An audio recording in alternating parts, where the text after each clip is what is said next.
Hello, good day to all of us, no? Maayong adlaw sa tanan.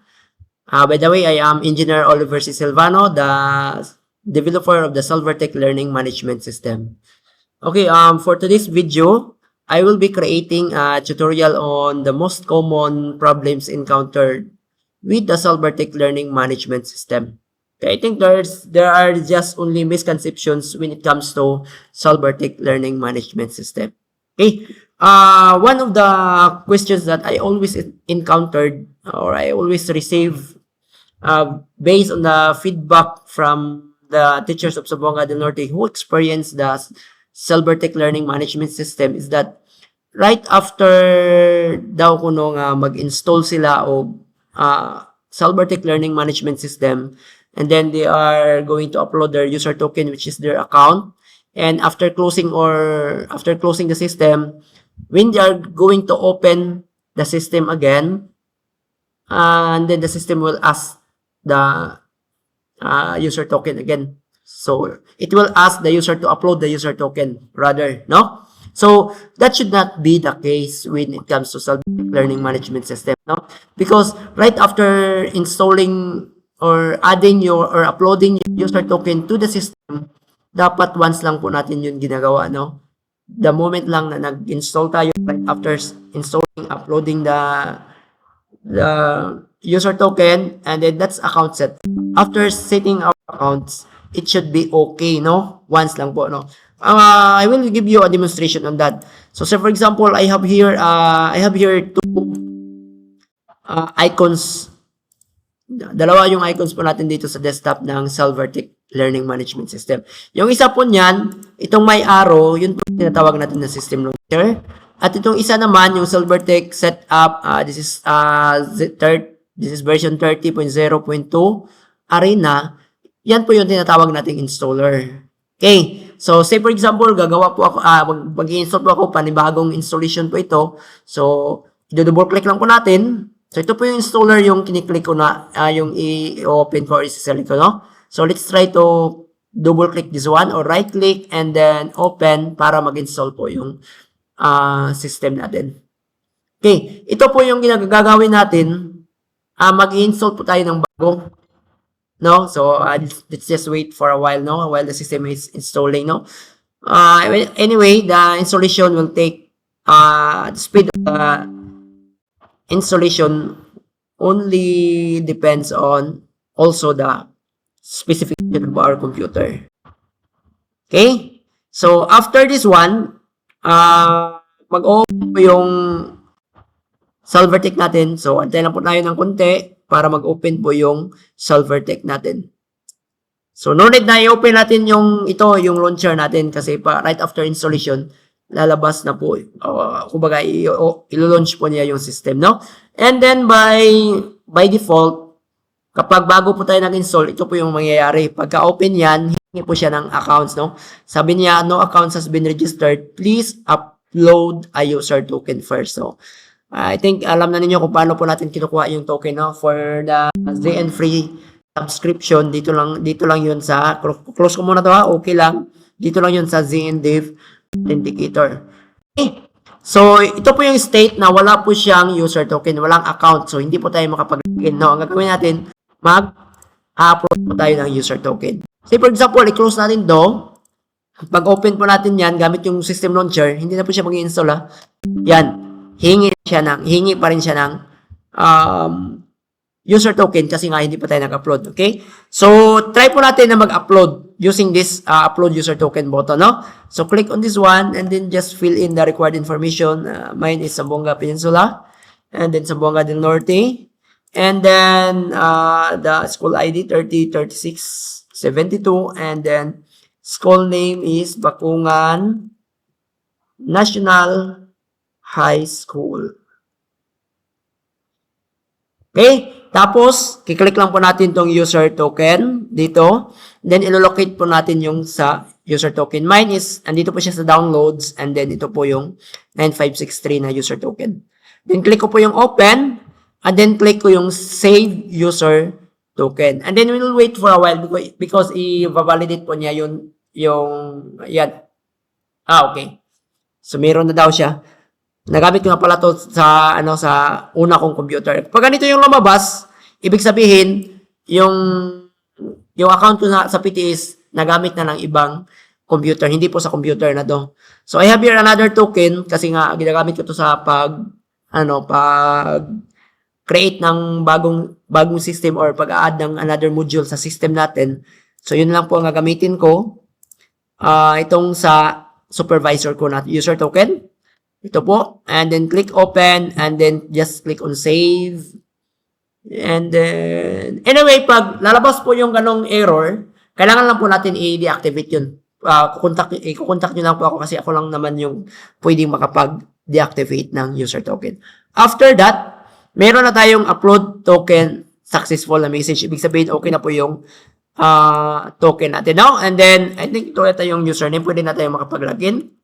Antonio, and then the password is yan, and then click on login, and it should log in, and then we need to accept the license agreement, and of course we need to set the school profile or the school information.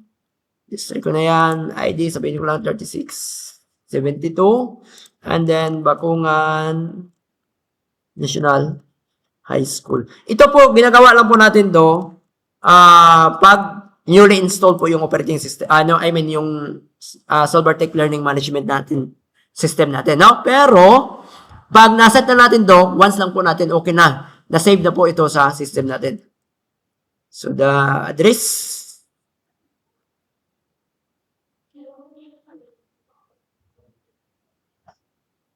and then, the school head,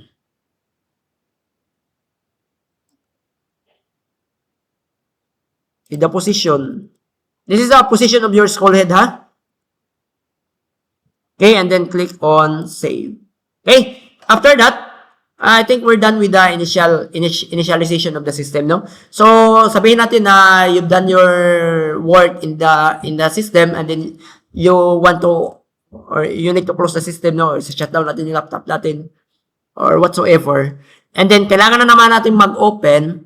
So, ang gagamitin lang po natin ito po yung launcher. Huwag po natin i-click yung installer kasi po babalik po yung system na maghihingi na naman siya ng user token. Okay? So, ito lang po yung gagamitin natin, Silvertech na yung may arrow sa right, bottom left, bottom left, mayroon po siyang arrow. And then, yan lang po. Click natin, right click, and then open.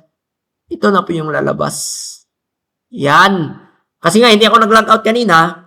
So, kung ano yung initial, last state ng system natin, yun po yung lalabas. So, kasi hindi ako nag-log out kanina. So, hindi rin, nakalagay na rin siya agad, no? So, for example, kung naka-log out yan, click po natin yung icon natin, the account icon natin, and then, log out.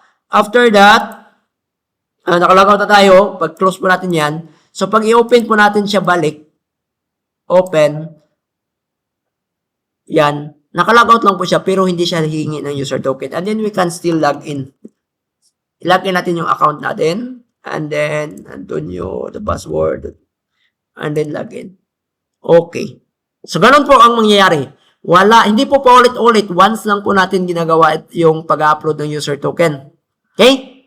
So, halimbawa naman, pag itong sinasabi ko kanina na yung installer yung i-open natin kasi nga akala natin yun yung system launcher, ganito po ang mangyayari. Pag i-right click po natin yan ulit and then open, makikita nyo mag-i-install ulit yung system natin. Okay? So, antayin natin ng konti, matatapos yung installation niya, mag-open yung system natin, and right after opening, babalik na naman tayo sa umpisa. No? Maghihingi na naman siya ng user token. So, yun po ang kadalasan na nangyayari. No? So, marami talaga sa akin ang nagmi-message na, sir, ano po nangyayari dito, sir? Nabalik, yung iba pa ang sinasabi, sir, bumalik yung system. Yun po yung iba worst na nangyayari, no? Kasi nga, naka-update na sila ng system, nagiging version 30.0.2, Arena, yun na yung latest version natin, at naka-update na sila.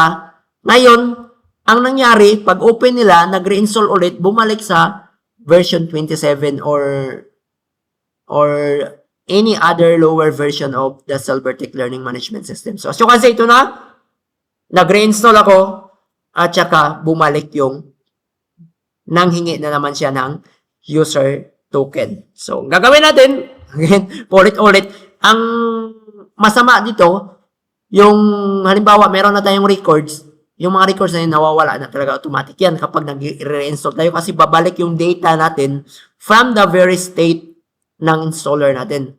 Okay? So, upload na naman tayo. Ito po, ulit-ulit na ginagawa kasi nga nag-install tayo ulit ng system. Kaya itong nangyayari.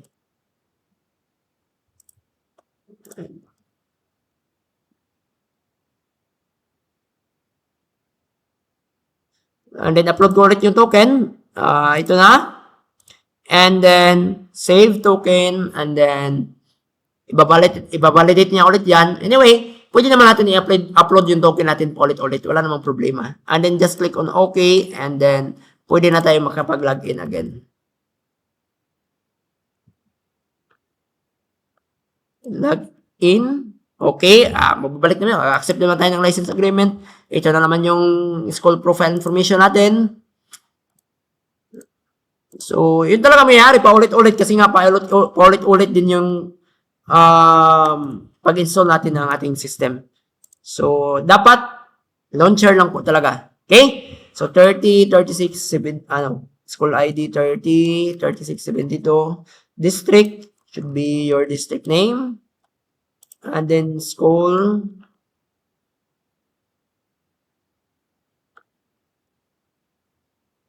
Address.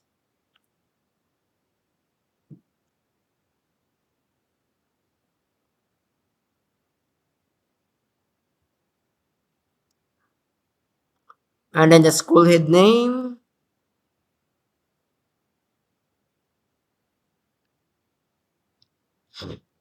And then the position. Okay, and then click on save. And then it's done. We're done setting up, no? So, close ko lang po to. So, again, kung mag-open po tayo ng Silvertech natin, dapat yung system launcher. So, ang pinakamainam niyan para hindi tayo magkamali, we will delete the installer. Delete lang po natin yung installer natin sa desktop. Tsaka, yung iba kasi hindi nila alam na, halimbawa, meron kasing mga instances na right after installation, supposedly, itong system launcher na yan, dapat i-create yan ng installer natin. Pero may mga instances na wala. So, for example, wala yan, deleted yan. So, wala na po yung launcher natin. Pinakamainam po natin gawin ay ibalik natin yung, or i-manual na lang po natin yung paglagay ng launcher, no? So, paano po yung gawin? Dito lang po tayo sa search, dito sa baba, search box, type lang po natin yung Silvertech. And then, i-right click natin, and then, open file location. After that, itong launcher na to, i-right click na natin, and then, send to desktop at show more location. Send to desktop. Okay. Wala na akong makita send to desktop. Ang gawin na natin, kaka-copy and paste lang natin. Right click, and then, right click, and then, show more, copy na lang. Ito pala yung send to desktop. Send to desktop. Create shortcut.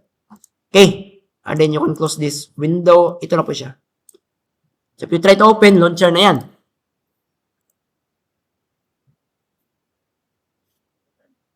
Okay, yan na.